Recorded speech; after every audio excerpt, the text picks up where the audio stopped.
जय हिंद दोस्तों, मैं विवेक विवेक कॉम्पिटेटिव क्लासेस यूट्यूब चैनल में आप सभी का स्वागत है। हम लोग जीके जीएस में पीवाईक्यू क्वेश्चन को डिस्कस कर रहे थे। इसमें हम लोग आज क्लास 23 में इतिहास की प्रमुख तिथियों को डिस्कस करेंगे। तो चलिए शुरू करते हैं। क्वेश्चन नंबर इसका फर्स्ट बोल रहा है प्रथम मगध साम्राज्य का उत्कर्ष किस शताब्दी में हुआ था। बोल रहा है प्रथम मगध साम्राज्य का उत्कर्ष जो था वो कौन सा शताब्दी में हुआ था। देखिए, मगध साम्राज्य मगध साम्राज्य इसमें 4 शासक आए थे। इसका जो प्रथम शासक था वो था हर्यक वंश। ठीक है। दूसरा था शिशुनाग वंश। तीसरा था नंद वंश और चौथा था मौर्य वंश। जो हर्यक वंश के संस्थापक थे वो थे बिंबिसार।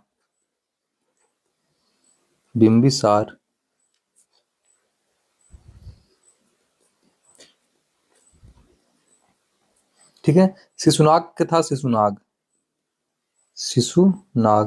नंद वंश का था महापद नंद। मौर्य वंश के कौन थे तो चंद्रगुप्त मौर्य। ठीक है।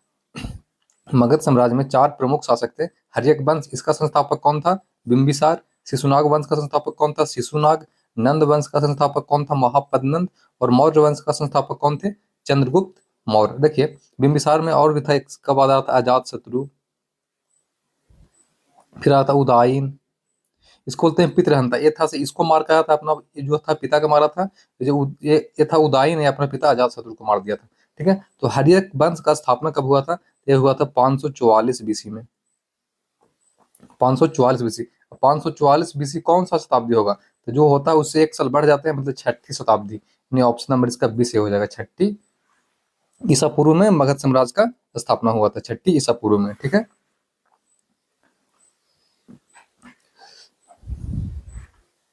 जो राजगिरी राजधानी बना था वो कौन बना था तो बिंबिसार बनाया था राजगिरी राजधानी को। आगे देखते हैं नेक्स्ट क्वेश्चन। नेक्स्ट बोल रहा है मोहम्मद बिन कासिम द्वारा सिंध की विजय कब हुई थी। मोहम्मद बिन कासिम के द्वारा सिंध की विजय कब हुआ था तो 712 ईस्वी में हुआ था। ठीक है। मोहम्मद बिन कासिम के द्वारा सिंध कब, जिस पे जो प्रथम अरब का आक्रमण था, प्रथम अरब आक्रमण वो कब हुआ था तो 712 ईस्वी में हुआ था। ठीक है। मोहम्मद बिन कासिम के द्वारा। ऑप्शन नंबर इसका सी करेक्ट हो जाएगा। आगे देखते हैं नेक्स्ट क्वेश्चन। नेक्स्ट बोल रहा है 1026 ईस्वी में प्रसिद्ध सोमनाथ मंदिर पर हमला और लूटपाट किसने किया था। जो 1026 ईस्वी में प्रसिद्ध सोमनाथ मंदिर था उस पर हमला और लूटपाट करने वाला था वो था मोहम्मद गजनबी। ऑप्शन नंबर इसका बी हो जाएगा सही। ये भारत पर 17 बार किया था आक्रमण। भारत पर 17 बार आक्रमण किया था कौन, मोहम्मद गजनबी। ठीक है। ये 1026 ईस्वी में सोमनाथ मंदिर को लूटा था। 1026 ईस्वी में सोमनाथ, ये मंदिर कहाँ पे है तो गुजरात में। इसको अब ध्यान में रखिएगा। ये मंदिर कहाँ पे है तो गुजरात में है। इसको पर कब किया था हमला मोहम्मद गजनबी 1026 ईस्वी में सोमनाथ मंदिर पर, ये जो गुजरात में पड़ता है। इंडिया में वो भारत पर है वो 17 बार आक्रमण कर चुका था। चंगेज खा बहुत पूछता है कौन थे, मंगोल शासक था। मंगोल शायद, मंगोल। ठीक है। मोहम्मद गौरी कौन था। जो मोहम्मद गौरी था तराइन का प्रथम युद्ध ये 1192 में हुआ था। किसके किसके बीच में हुआ था तो मोहम्मद गौरी प्लस पृथ्वीराज चौहान।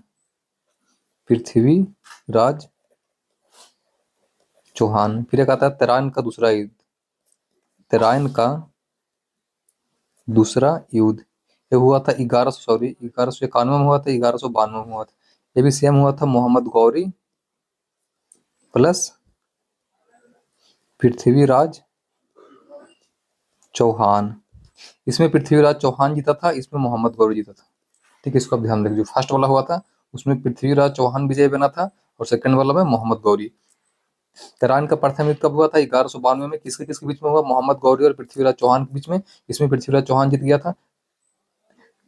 तराइन का दूसरा युद्ध कब हुआ था? 1192 ईस्वी में मोहम्मद गौरी और पृथ्वीराज चौहान के बीच में। इसमें मोहम्मद गौरी जीत गया था। ठीक है, तो यहाँ पूछ रहा था सोमनाथ मंदिर पर हमला जो हुआ था 1026 में कौन किया था? तो महमूद गजनवी किया था। ये इंडिया पर 17 बार आक्रमण कर चुका है। आगे देखते हैं नेक्स्ट क्वेश्चन। नेक्स्ट बोल रहा है विजयनगर साम्राज्य की स्थापना निम्नलिखित में से किस वर्ष हुई थी? विजयनगर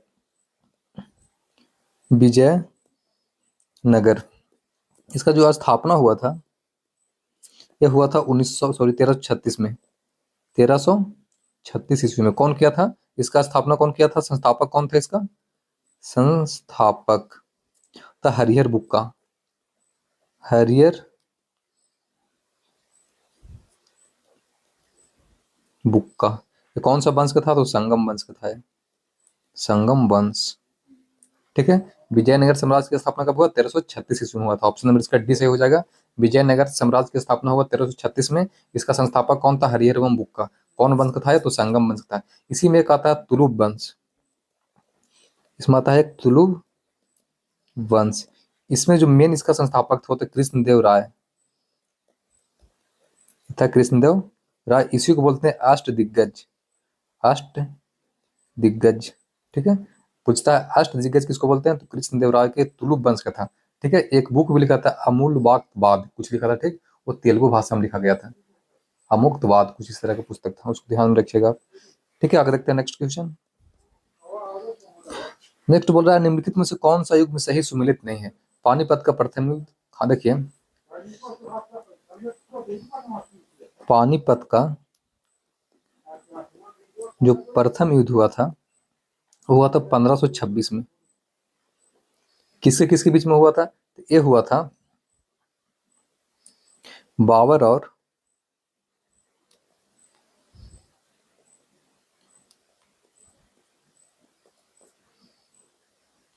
इब्राहिम लोदी। इब्राहिम लोदी। इसके बाद फिर हुआ पानीपत का दूसरा युद्ध। ये हुआ था 1556 में। ये हुआ था अकबर और हेमू के बीच में। अकबर प्लस हेमू। फिर हुआ पानीपत का तीसरा युद्ध। पानीपत का तीसरा युद्ध हुआ था, ये हुआ था 1761 में। ये हुआ था अहमद शाह अब्दाली। अहमद शाह अब्दाली प्लस मराठा। ठीक है, तो पानीपत का 3 युद्ध हुआ था। प्रथम युद्ध हुआ था 1526 ईस्वी में बाबर और इब्राहिम लोदी के बीच में। पानीपत का दूसरा युद्ध हुआ था 1556 ईस्वी में अकबर और हेमू के बीच में। पानीपत का तीसरा युद्ध हुआ था 1761 ईस्वी में अहमद शाह अब्दाली और मराठा के बीच में हुआ था। ठीक है, यहाँ देखिए क्या पूछ रहा है। पूछ रहा है पानीपत का प्रथम युद्ध। तो पानीपत का प्रथम युद्ध जो हुआ था, पानीपत का प्रथम, ये 1526 में हुआ था। सही है। इसके बाद हुआ खानवा का युद्ध। खानवा का युद्ध हुआ था 1527 में। उसके बाद हुआ चंदेरी का युद्ध। चंदेरी का युद्ध ये हुआ 1528 में। उसके बाद हुआ घाघरा का युद्ध। ये हुआ 1529 में। और इसको बाबर का मृत्यु 1530 में। इतना डेट याद रखिएगा आप। पानीपत का प्रथम युद्ध 1526 में। खानवा का युद्ध 1527 में। चंदेरी का युद्ध 1528 में। घाघरा का युद्ध 1529 में। और बाबर का मृत्यु 1530 में। तो यहाँ पूछ रहा है कौन सही नहीं है? पानीपत का प्रथम युद्ध 1526 सही है। खानवा 1527 सही है। चंदेरी गलती लिखा हुआ है। चंदेरी का युद्ध को 1528, ये 1528 में हुआ था। ठीक है, घाघरा 1529 सही है। तो ऑप्शन नंबर इसका डी सही हो जाएगा। ये सही नहीं है चंदेरी का युद्ध। ठीक है, इस सब युद्ध में कौन था कॉमन आदमी? तो बाबर। बाबर सब युद्ध में था। ठीक है, तो 26, 27, 28, 29, 30 ऐसे ही याद रखिए। पानी पिया, खाना खाया, चंदा दिया, घर गया, मर गया। ठीक है, ये ट्रिक्स आप याद रख सकते हैं कि पानीपत का प्रथम युद्ध 1556 में। खानवा का युद्ध 1527 में। चंदेरी का युद्ध 1528 में। घाघरा का युद्ध 1529 में। और बाबर का मृत्यु 1530 ईस्वी में हुआ था। ठीक है, आगे देखते हैं नेक्स्ट क्वेश्चन। नेक्स्ट बोल रहा है ब्रिटिश ईस्ट इंडिया कंपनी ने वर्ष इतना में फ्रांसीसी से पांडिचेरी को छीनकर उस पर राज किया। देखिए, पुदुचेरी पुदुचेरी को छीनकर फ्रांस कब अपने उसको किया था? ब्रिटिश ईस्ट इंडिया कंपनी ने इसको 1761 में किया था। जो पुदुचेरी था इस पर किसका शासन था? तो फ्रांसीसी फ्रांसीसी इस पे शासन कर रहे थे। इसको हटाया कौन? इंग्लैंड। इसमें एक युद्ध हुआ था, वांडीवास का युद्ध। वांडीवास का युद्ध ये 1760 ईस्वी में हुआ था। किसके किसके बीच में हुआ था? तो इंग्लैंड प्लस फ्रांस, ठीक है। या इंग्लैंड जीत गया था, एक क्या था तो विजेता हुआ था, ठीक है। इंग्लैंड विजेता था इसमें, इंग्लैंड जीत गया और पुदुचेरी को फ्रांसीसी से छीन लिया था, मतलब उसे आजाद करके इस पर अपना कब्जा कर लिया था। कब किया? 1761 में, ठीक है। इसको आप याद रखिएगा। वांडीवास का युद्ध कब हुआ? 1760 में हुआ था। किसके किसके बीच में हुआ था? इंग्लैंड और फ्रांस के बीच में हुआ था। इसी युद्ध में इंग्लैंड जीत गया और फ्रांस को, फिर अति से फ्रांस से पुदुचेरी को अपना कब्जा में ले लिया। आगे देखते हैं नेक्स्ट क्वेश्चन। नेक्स्ट बोल रहा है, भारतीय सेना ने गोवा को पुर्तगालियों से कब मुक्त कराया और इसे केंद्र शासित प्रदेश घोषित किया? देखिए, जो भारतीय सेना था वो गोवा को पुर्तगाली से कब मुक्त कराया था? तो ये मुक्त कराया था 1961 में। 19 दिसंबर 1961 में पुर्तगाली से अलग करा दिया था। पुर्तगाली से आजाद कौन? गोवा। और क्या बना था? यूटी बना था, ठीक है। ये राज नहीं बना था। 1961 में पुर्तगाली से जब गोवा को मुक्त किया गया तो क्या बनाया गया था? यूनाइटेड जो है, सॉरी यूनाइटेड बोलते हैं, यूटी बनाया गया, केंद्र शासित प्रदेश बनाया गया। ये राज कब बना गोवा? तो ये राज बना 1987 में, ठीक है। गोवा राज बना। गोवा राज कब बना? 1987 ईस्वी में, ठीक है। और ये कब मुक्त हुआ? 1961 में। यहाँ पूछता है गोवा मुक्ति दिवस कब मनाया जाता है, तो 19 दिसंबर को गोवा मुक्ति दिवस। गोवा मुक्ति दिवस कब मनाया जाता है? तो 19 दिसंबर। इंडिया में सबसे पहले पुर्तगाल यहाँ आया था, वो कौन आया था? तो Vasco D gamma. Vasco D gamma कब आया था? 1498 में आया था। कहाँ आया था? केरल के कालीकट में। केरल के कालीकट में आया था, ठीक है। इंडिया में सबसे पहले कौन आया था? तो पुर्तगाल आया था। कौन था? वास्को डी गामा था। वो 1498 में आया था। कहाँ पे आया था? केरल के कालीकट में आया था, ठीक है। गोवा मुक्ति दिवस कब मनाया जाता है? 19 दिसंबर को, ठीक है। गोवा का राज का स्थापना कब हुआ? गोवा को जो है राज का दर्जा कब दिया गया? 1987 ईस्वी में, ठीक है। और गोवा आजाद कब हुआ पुर्तगाल से? तो 1961 में। और उस टाइम इसको यूटी बना दिया गया, केंद्र शासित प्रदेश बना दिया गया। तो ऑप्शन नंबर इसका डी सही हो जाएगा। आगे देखते हैं नेक्स्ट क्वेश्चन। नेक्स्ट बोल रहा है, निम्नलिखित में से किस युद्ध को भारत में ब्रिटिश राज की औपचारिक शुरुआत माना जाता है? बोल रहा है कौन सा युद्ध हुआ था जिससे भारत में था वो ब्रिटिश राज का औपचारिक शुरुआत मान लिया गया था? तो था प्लासी का युद्ध। कौन था? प्लासी का युद्ध। ये कब हुआ था? तो 23 जून 1757 में। 1757 में प्लासी का युद्ध कब हुआ? 23 जून 1757 में हुआ था। इसी युद्ध से अंग्रेजों का शासन स्टार्ट हो गया था, ठीक है। बक्सर का युद्ध कब हुआ था? 1764 में।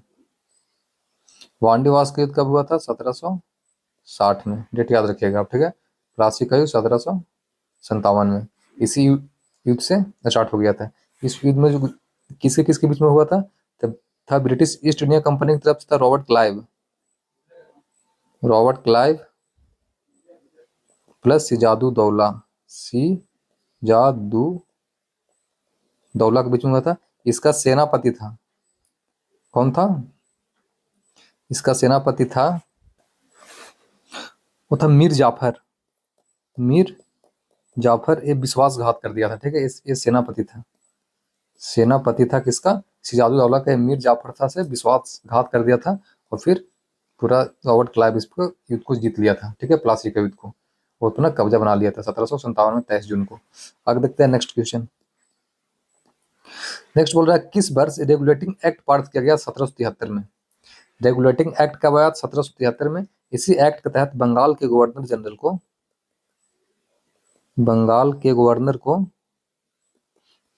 बंगाल का गवर्नर जनरल किया गया, ठीक है। डबल जी लिख देते हैं। बंगाल के जो गवर्नर था उसको नाम चेंज कर दिया गया बंगाल का गवर्नर जनरल। कब? 1773 के रेगुलेटिंग एक्ट के तहत प्रथम गवर्नर जनरल कौन बने? तो वारेन हेस्टिंग्स। Warren Hastings. ठीक है, बंगाल का प्रथम गवर्नर जनरल कौन बने? Warren Hastings. ये पहले क्या था इस पद का नाम? तो पहले था बंगाल का गवर्नर। इसको 1773 के रेगुलेटिंग एक्ट के बाद बंगाल का गवर्नर जनरल नाम चेंज कर दिया गया। और भारत बंगाल के प्रथम गवर्नर जनरल कौन बने? तो वारेन हेस्टिंगिस। ठीक है, इसी के तहत कोलकाता में स्थापना हुआ था सुप्रीम कोर्ट का। सुप्रीम कोर्ट का स्थापना हुआ था। ठीक है, 1773 के रेगुलेटिंग एक्ट के तहत कोलकाता में सुप्रीम कोर्ट का स्थापना हुआ था। आगे देखते हैं नेक्स्ट क्वेश्चन। नेक्स्ट मिलान करना है। इलाहाबाद की संधि कब हुआ? 1965 में। मंगलौर की संधि कब हुआ? 1784 में। सालवाई की संधि कब हुआ? 1782 में। और मद्रास की संधि कब हुआ? 1769 में। यानी 1 के 4 बी के 2 सी के 1 डी के 3, ऑप्शन नंबर इसका सी से हो जाएगा। ठीक है, इलाहाबाद की संधि कब हुआ? 1765 में। मंगलौर की संधि कब हुआ? 1784 में। सालवाई की संधि कब हुआ? तो 1782 में। और मद्रास की संधि कब हुआ? 1769 में। डेट आप याद रखिएगा। आगे देखते हैं नेक्स्ट क्वेश्चन। नेक्स्ट बोल रहा है 1784 ईस्वी में स्थापित एशियाटिक सोसाइटी ऑफ बंगाल के संस्थापक कौन थे? तो थे sir Williams John. Option number इसका एक करेक्ट हो जाएगा। 1784 ईस्वी में स्थापित एशियाटिक सोसाइटी ऑफ बंगाल के संस्थापक कौन थे? Sir William Jones. आगे देखते हैं नेक्स्ट क्वेश्चन। बोल रहा है प्रथम भारतीय शिक्षा आयोग की नियुक्ति करने पर किस वर्ष की गई थी? प्रथम भारतीय शिक्षा आयोग की नियुक्ति किसने और किस वर्ष किया था? 1882 में लॉर्ड रिपन। ऑप्शन नंबर इसका बी सही हो जाएगा, सॉरी ए सही हो जाएगा। प्रथम भारतीय शिक्षा आयोग की नियुक्ति किसने और कब किया था? तो 1882 में लॉर्ड रिपन किया था। दशकीय जनगणना भी स्टार्ट किया था। दशकीय जनगणना कब किया था? 1881 में। कौन किया था? तो रिपन।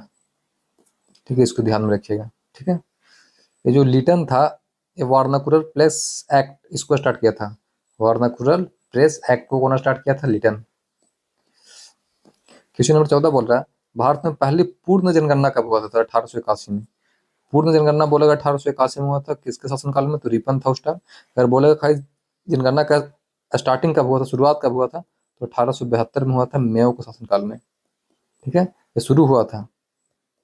लेकिन दशकीय पूछेगा, वैज्ञानिक पूछेगा या पूर्ण पूछेगा तो 1881 में रिपन के शासनकाल में जनगणना स्टार्ट हुआ था। नेक्स्ट देखते हैं। बोल रहा है 1857 ईस्वी के सिपाही विद्रोह के संदर्भ में निम्नलिखित में से किस तारीख को मेरठ के सैनिकों ने दिल्ली के लिए यात्रा शुरू कर दिया था? जो 1857 को हुआ था मेरठ वाला, वो 10 मई को स्टार्ट हुआ था। 10 मई 1857 के विद्रोह हुआ था। ठीक है, 10 मई को। कहाँ पे? तो मेरठ से स्टार्ट हुआ था। ये जो क्या था, जो था कुछ कारतूस वगैरह था, उसमें सुअर वगैरह के चर्बी वगैरह उसमें डाल दिया जाता था, जिसमें वहाँ पे जितना भी सैनिक था उसे विद्रोह किया था 10 मई को। ठीक है, 1857 को। और राइफल कौन सा था? Enfield rifle. Enfield rifle. इसी में क्या, उसमें जो था कारतूस, उसमें खोलने का उसका जो कवर था उसमें मांस का टुकड़ा डाल दिया जाता था, जैसा कि उसमें खोलेगा तो उसके मुंह में जाएगा। इसके लिए पूरा विद्रोह किया था 10 मई 1857 को। कहाँ से स्टार्ट हुआ था? मेरठ से स्टार्ट हुआ था। ऑप्शन नंबर इसका डी सही हो जाएगा। ठीक है, आगे देखते हैं नेक्स्ट आज का लास्ट क्वेश्चन, क्वेश्चन नंबर 16। 1867 ईस्वी में मुंबई में प्रार्थना समाज की स्थापना किसने किया था? तो 1867 में मुंबई में जो प्रार्थना समाज की स्थापना किया था वो आत्माराम पांडुरंग। ऑप्शन नंबर इसका डी से हो जाएगा। ये गोपाल कृष्ण गोखले क्या किया था? तो ये servant of India society, servant of India society, इसका स्थापना 1905 में किया था। कौन किया था? तो गोपाल कृष्ण गोखले। गोपाल कृष्ण गोखले। गोपाल कृष्ण गोखले, इसको ध्यान में रखिएगा। सर्वेंट ऑफ इंडिया सोसाइटी का स्थापना कब हुआ? तो 1905 में हुआ। तो कौन किया था? गोपाल कृष्ण गोखले। यहाँ पूछ रहा है 1867 में जो हुआ था मुंबई में प्रार्थना समाज का स्थापना, वो कौन किया था? तो आत्माराम पांडुरंगा। ठीक है, तो आज का सेशन यहीं पे समाप्त होता है। जय हिंद।